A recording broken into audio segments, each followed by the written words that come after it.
I'm continuing today with this thing that I started doing a few weeks ago or last month. I'm reviewing entire discographies of the bands that I really like.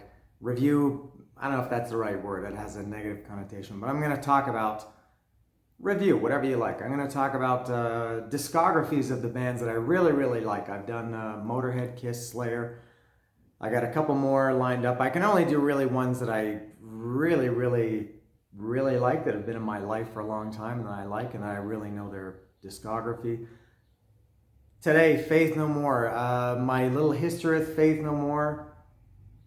I would say they're at the top of my, what I would maybe call my second tier of favorite bands. I got into Faith No More. By the time I get into Faith No More, I was 19, and at that point I had been listening to music for I guess it was about 14 years. So they came a little bit too late to have the impact that Kiss and AC/DC and Van Halen and Black Sabbath had on me. But Faith No More were very important for me because they were really the first band, maybe Faith No More and Jane's Addiction around the same time, that showed me that I was a metal hard rock fan, and Faith No More and Jane's Addiction showed that they were still heavy, but they weren't exactly metal. They weren't Judas Priest or Motorhead. They were a little bit different, still had obviously some very heavy stuff to them, but they were clearly moving in a different direction than the music that I was listening to. So I'm going to start with, of course, the first one. We Care a Lot. Now, it wasn't the first Faith No More album, or this wasn't the first thing I heard from them. I'll get to that later. So I went back and got this. So maybe my opinion of this is a little bit different because I didn't have them chronologically. I never fully embraced this album. It's not bad. It's actually very good. It had, I would say, even then, all their albums, they had. It's kind of hard to explain, even though each one was different. They all had the same Faith No More sound. If you isolated just the bass especially, but I think also the guitar, even the drums, which is strange. There are not too many bands that have such an identifiable drum sound as Faith No More. That's Mike Borden, Puffy. This album had it even back then. A lot of bands, their first album, as they went on, they got really far away from their first album. And Faith No More, like I said, they did change a lot, but they had I would say, their signature sound on this album. Maybe the songs weren't quite as good. We Care a Lot, of course, has become a classic. And actually, I don't think I knew. Well, I'll get to that later. The Jungle is a great song. I love that song. That's maybe my favorite or second favorite on this album. Mark Bowen, for me, nothing there. Jim was a good little acoustic piece, like Fluff. Black Sabbath did Fluff on Sabbath Bloody Sabbath. Just a little minute or 2 minute acoustic piece. Why Do You Bother? I think that was maybe New Wave-ish or something. That wasn't a favorite. Greed is an excellent song. Pills for Breakfast, that's a good one too. I've said this in some of these other reviews that I've done. I'm not a huge instrumental fan. There are some that are really good. Pills for Breakfast is a good instrumental, but like most instrumentals, I wish there were vocals on it, but very good song. As the Worm Terms is maybe my favorite song on We Care a Lot. Arabian Disco is also very good song, and New Beginnings, I never really get into that one.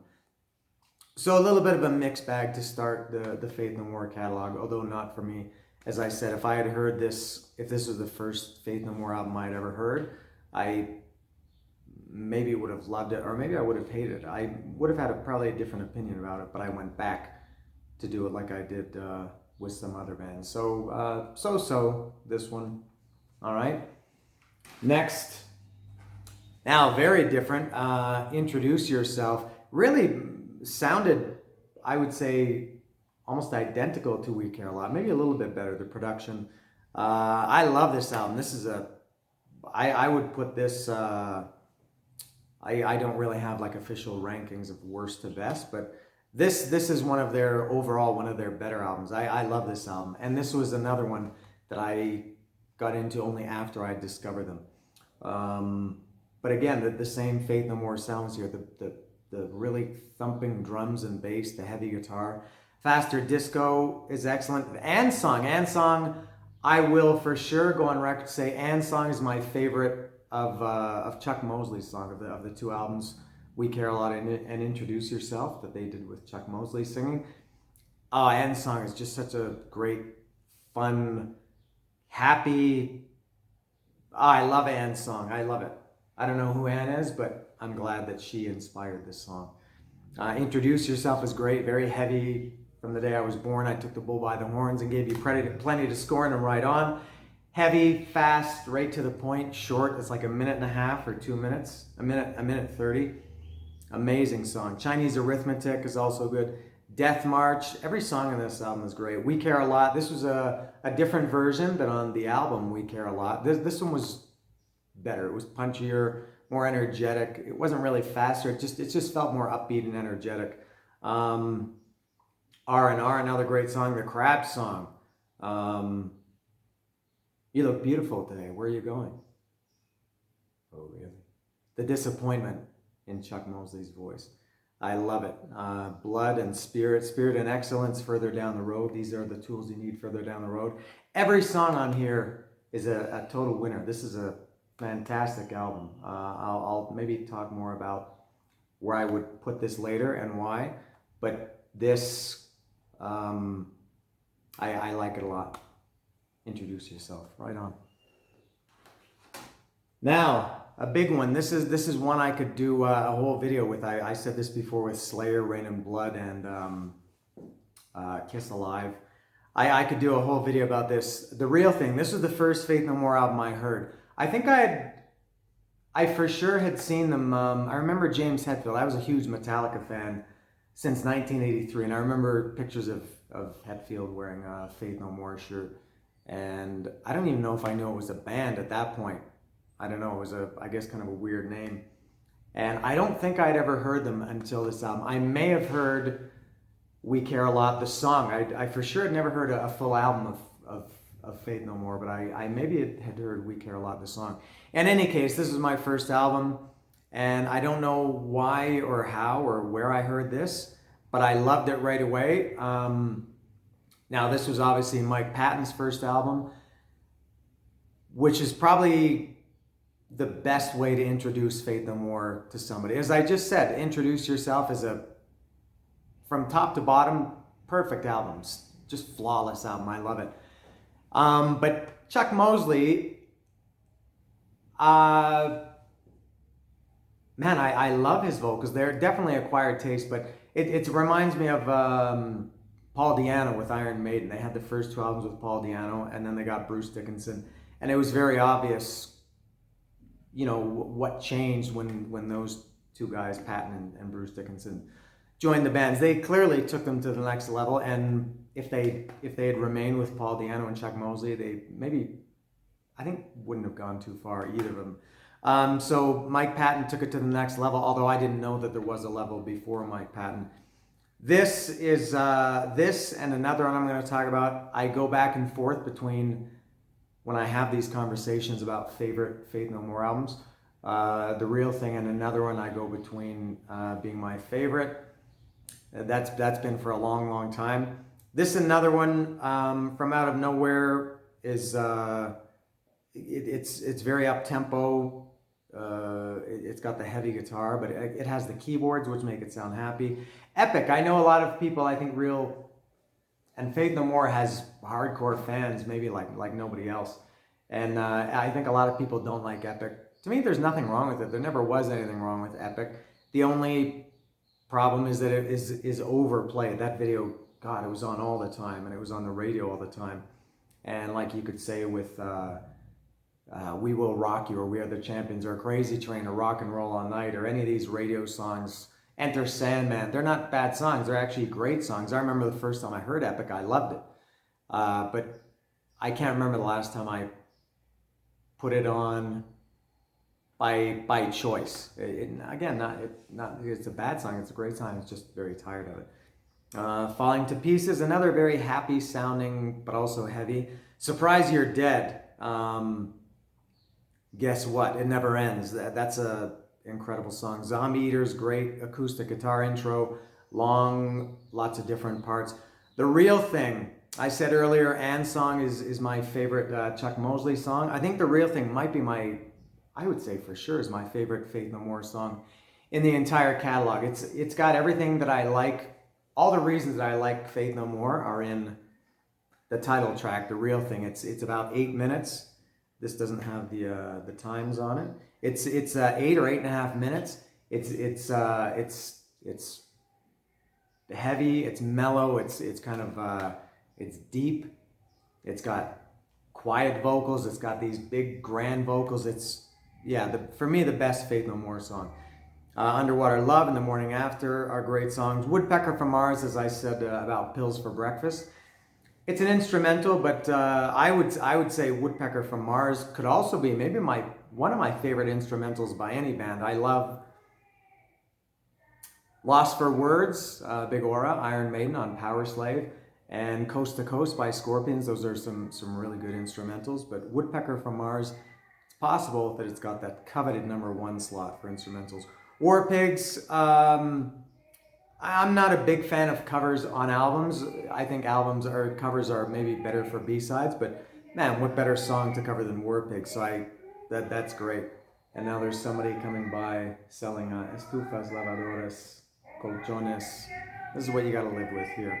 I'm not gonna edit this out. I'll keep it. Edge of the World. I love Edge of the World. That was another very different Faith No More song. Very quiet, not exactly ballad, but a little bit of a creepy vibe to that song, almost like a lounge song. They played it. The last time I saw Faith No More, which was in, sadly, it was in 2009. They haven't come back here to Mexico City since 2009, but they played it there. I don't think they played it very often, either on that tour or even at the time when they were touring for this album.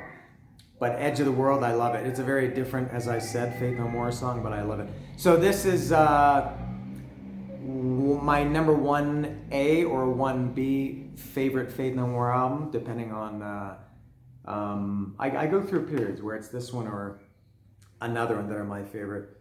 But Introduce Yourself, The Real Thing is, for me, a classic album. This is I guess, their signature album. There's a reason, I think, why this became by far their most popular album, whatever that's worth.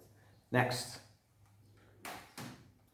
All right, and for the Faith No More nerds, this is not a surprise that Angel Dust is the one that I mentioned just a second ago. They could also be my favorite album. I think I always say real fans, which is kind of stupid to say, but I mean the hardcore, the real serious ones, maybe or maybe not elitist fans. I think everybody would say this is their favorite Faith No More album. It kind of reminds me of Blind Melon Soup. And I know a lot of people, the first album was so big and everybody loved it, and it had a big radio single with No Rain.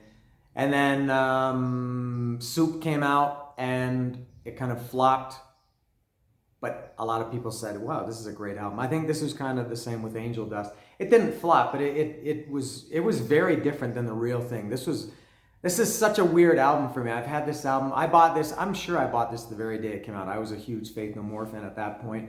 And at that time, you used to go to the record stores on Tuesday when the new albums came out. This came out, actually, I just saw the other day that the anniversary of this it came out on June 4th or June 7th or June 8th or something the other day.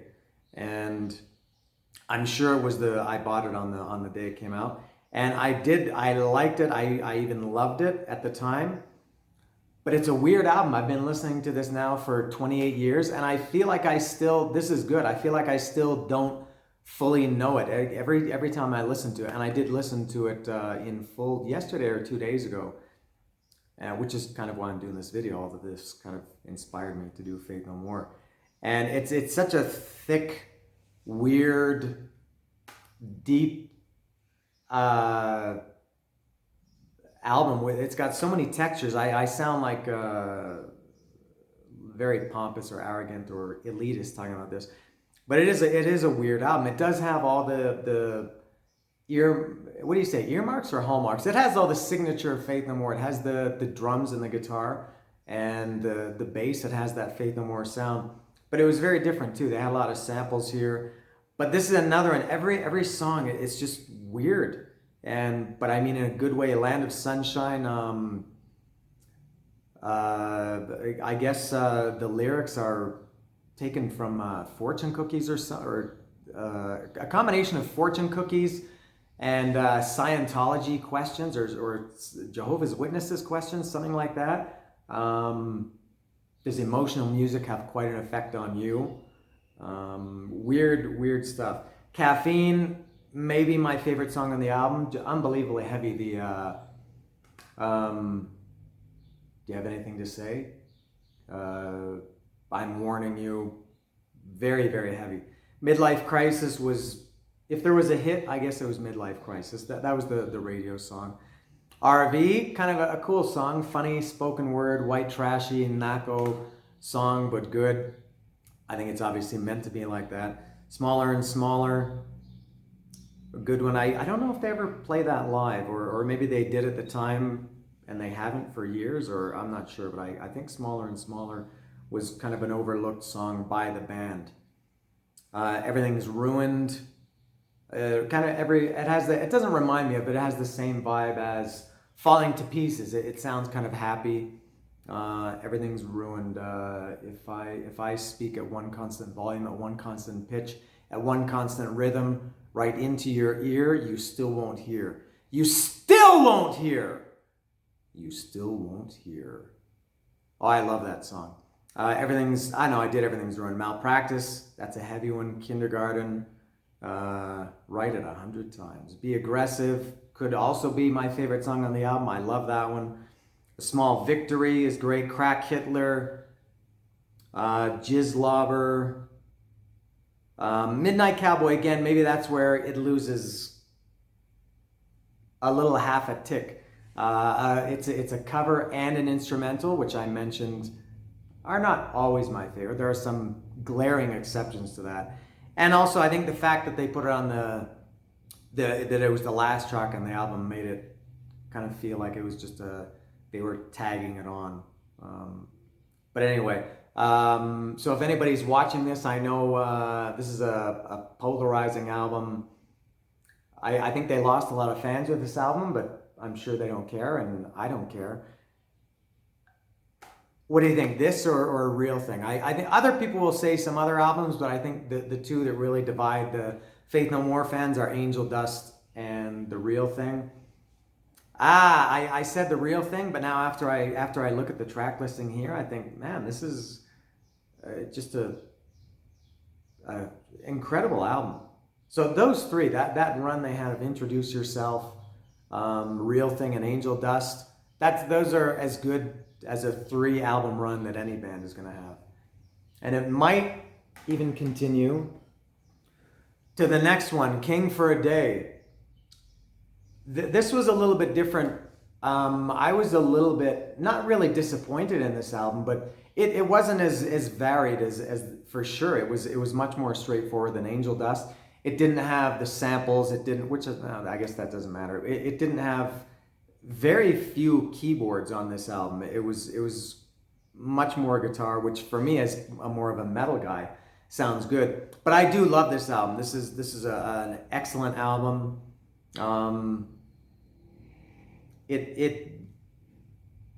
What's the opposite of vaulted? It brought Faith No More down, at least in terms of commercial success and being on people's minds and being on the radio. This continued the downward slide, but excellent album. I saw them on this tour, and yeah, this album is great. Looking at the track list here, Get Out is just a fast, good opener. Ricochet, Evidence, The Gentle Art of Making Enemies is Don't You Look So Surprised is a great song. Every song is. Star AD, that's kind of a fun song. Star AD, it's kind of a Patton Look at Me, I'm Mike Patton song. It's a very fun, I don't know how to explain that song, but I like it. Cuckoo for Kaka is another one, very heavy, aggressive. It's cold, it's smooth, and a harder shade of white. I don't know what the hell that means, but it's a harder shade of white. Carlo Voador. I'm not sure. I don't speak Portuguese, so I never knew how to pronounce that. I don't think I've ever heard anybody say that out loud. Ugly in the Morning is a good one. Don't Look at Me, I'm Ugly in the Morning. Dig in the Grave. That was the first single. I was very disappointed. Now that I think of it, I was very disappointed when I heard Digging the Grave. It was just I thought it was too simple for Faith No More. I do like it now. I love the middle part when it gets really heavy. But it's a good song. But I didn't like that one really much when I first heard it. Take This Bottle is good. King for a Day is. Oh, that's a very epic, not epic the song, but a very grand song, King for a Day. What a day if you can look it in the face and hold your vomit. First to go, the last to know, just a man. That's a very big, broad, sweeping song too. And every night. This is an excellent album. A lot of people, if you're, I don't know, I can't talk to anybody directly because I guess nobody's watching, but if you're new to Faith No More, do not overlook this album. It's really good. King for a Day. Oh, now I forgot to mention, I'll just maybe mention quickly, I don't have it. I didn't bring it when I moved to Mexico. I could only bring a certain amount of CDs with me. They had Easy, which I don't know if it was an EP or a single, but it was the Easy, which became a huge hit, which was, it was like a B-side, and it turned out by far to be the biggest song on, from the Angel, it wasn't on the Angel Dust album, but from the Angel Dust era or sessions. Here's this guy selling his colchones again. And it was a pretty big hit. It was just 4 songs, so whether you call that an EP or a single, a maxi single, it was Easy, Das Schützenfest, Let's Lynch the Landlord, Dead Kennedys cover, and I think Midnight Cowboy was on there too, which was strange. But not too much to say about the Easy single or EP. So there it is. I thought I'd throw that in there. Next was 1997 Album of the Year. I don't know if I would go quite that far to call it the Album of the Year, but it was very good. By this point, Faith No More were kind of like a cult band. They were still, this was at the time, this was in 97. In 97 for me, that period of music was not that good. It was like Spin Doctors and Better Than Ezra and Bush and who else? Just a bunch of stuff that I really didn't like. And for me, the ones that were still keeping it alive were Pantera for sure, Faith No More, and I guess some others, but those were the 2 big ones. But this is a good album. I say a lot. Collision, Strip Search, I think has become that's another song you'd say that's Faith No More when you hear that song. That could be on Angel Dust. That could have fit on Angel Dust. That's an amazing song and cool video too. Last Cup of Sorrow is another big sweeping song. It's a good one. Naked in Front of the Computer is a good, short, fast, aggressive, kind of fun, heavy song. Helpless I was never that much into. It's okay. Help. It reminds me of a scene from The Sopranos where Polly Walnuts is smothering the old woman and she's saying, help. Mouth to Mouth, Ashes to Ashes, those are 2 back-to-back great songs. Those are, for me, classic Faith No More songs. She Loves Me Not, I like that one a lot. Got That Feeling is good. Paths of Glory, for me, the thing that loses a little bit of my interest with this album, the last 3 songs, I never got into that much. Paths of Glory, Homesick Home, and Pristina. So this album was great, but then for me, the last 3 were not. Maybe if the track listing had been a little bit different, my overall interpretation of this album might have been higher. But I still love it. It's a very good album. Faith No More didn't have a bad album, but this, I don't even know. I don't remember if I lived in Toronto at the time. I don't know if they toured I didn't see them for sure. I saw them on the King for a Day tour in 95 or 96 and didn't see them again until Mexico in the reunion after 2009. I don't remember what they did touring with this album, but it was good. I'll include this one just as a quick.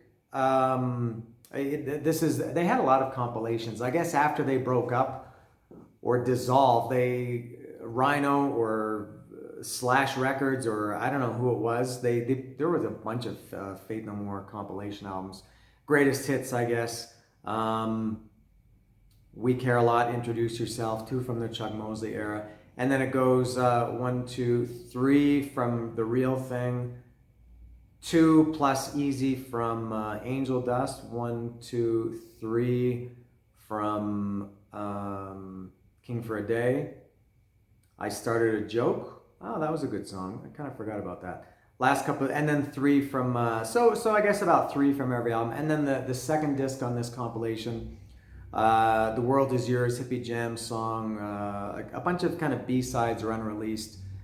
They released another, Faith No More had a lot of B-sides, and like soundtrack songs.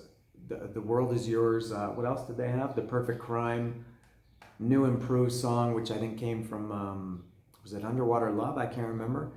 And I think a lot of those were on their later, I can't remember the name of the album. It was the one with the shark on the cover. I never bought that one.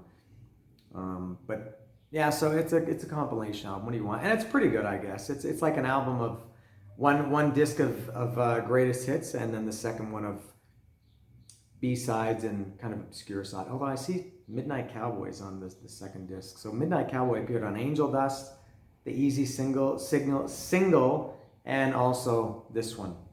Oh well. The last one in their catalog, I'm gonna have to do this from my phone, was Saul Invictus. I don't think I ever bought that one. If I did, I can't find it. I was looking through my CDs earlier and I can't find it. I can't remember if I bought it or not. By the time Saul Invictus came out in 2015, I wasn't buying too many CDs at that point, and still really don't. I really have no need to buy CDs. I listen to all my music digitally. Even though I'm an old man, I don't really care about CDs anymore. I still buy occasional ones from local bands to, kind of support them, or, maybe at a show I'll buy it, something like that. So Saul Invictus, maybe I didn't buy it, I don't know. What to say about this one? I think a lot of the real hardcore Faith No More fans might not like what I have to say about this one. It came out in 2015. It was their first new album in 18 years. They went from 97 to 2000. No, how long was that? 2015?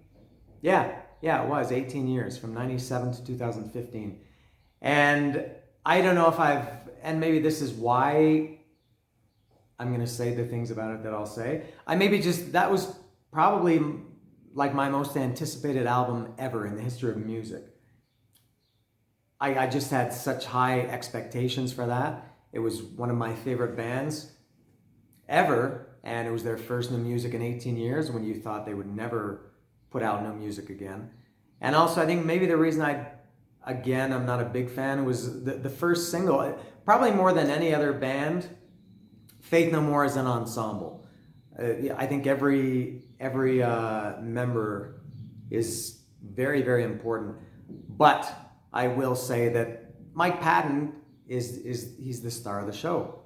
And I don't mean that against the other guys, but I think, again, the real hardcore Faith No More fans, most people, if they like Faith No More, it's because of Mike Patton. And so it maybe bothered me or made me scratch my head a little that their first single, their first new song in 18 years wasn't Mike Patton singing lead vocals. He sang on the chorus, but he wasn't. Although I love that song, I really didn't like it at first. I was tremendously disappointed. I love it now, but maybe not the best choice for a first single. But Faith No More has always kind of been like that. They were never really a band to do traditional things. And then the album came out, and yeah, I was disappointed. I think it didn't, as I mentioned a couple of times, especially from the beginning, it didn't have the signature Faith No More sound. The drums didn't sound like Faith No More, the bass, the guitar. There were some spots of it. And I know I saw, this was the first Faith No More album, I guess, of the internet age. And so there were memes about it, and that stupid meme, all memes are stupid, but that one of Robin saying something and then Batman slapping him. I saw memes of someone saying they didn't like it and Batman slapping Robin because Robin's saying it didn't sound like angel dust. That the reason that Faith No More fans are very defensive, and if you didn't like it, and you could say this about fans of a lot of bands, they think you're stupid or that you're not a real fan, whatever that means, or you're a fair weather fan. I don't know, but I did see a lot of talk about people getting angry if you didn't like that album.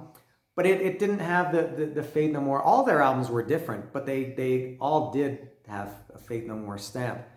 This one didn't really have it. Superhero was close. Superhero, I love Superhero. It's just maybe a little bit too long. I see here it's 5 minutes, 15 seconds. That they could have cut that down to probably 3.5 or 4. It got a little bit repetitive. But that one did have all that. That was a Faith No More song. The title track, Sol Invictus. I think another thing in general I didn't like about this album was, as I mentioned, I love Mike Patton when he screams. I love Mike Patton when he croons, like Edge of the World or Easy or I Started a Joke. And I love it when he's, got his good voice, like I guess all the other Faith No More. But this album, his vocals were, and it's not that it sounded bad. They were all kind of in the middle. They weren't exactly screaming. They weren't exactly crooning. They didn't really showcase Mike Patton. That reminds me of Riot Act, the Pearl Jam album. Good songs, well, mostly good songs. But Eddie Vedder's voice, he felt like he was holding back. I'm sure they did what they wanted to do, and I can't really complain about it because, as I said, Faith No More has always done what they want to do. But for me, there were too many songs that the vocals were almost spoken word, and Sol Invictus was one of those songs. Sunny Side Up was pretty good. Separation Anxiety, that had a good Faith No More touch. Those are good songs. Cone of Shame, that's one of the ones I'm talking about. Just kind of slowish, mid-tempo, doesn't really go anywhere songs. Rise of the Fall, I don't even remember. Black Friday, I think, was pretty good. Matador was okay. From the Dead was really good. I like From the Dead. That was a Faith No More song. So this is probably my least favorite Faith No More album. Or, well, it's hard to compare, but maybe the ones that I was going to say the ones I care the least about, and that's not right either. I was going to say this or We Care a Lot. The first and the last. Hopefully not the last. I do hope they do another album. They're back now. They were supposed to be touring now, but obviously because of the situation they don't. So they are an active band again. I don't know if they'll do another album, but if they don't, we'll say that Sol Invictus was their last one. A little bit disappointed for me, but I mean, what do you expect when you had such high expectations? All right, that's it. I don't know how many people watched the whole thing, but thank you if you did, for whatever that is worth. And I'm gonna do a few more of these. If you like these, stay tuned. I don't know if they're gonna be bands you like or not, but I think I got about 3 or 4 more that I can really dig deep into the catalog and do these stupid videos. All right, that's all. Faith No More. See ya.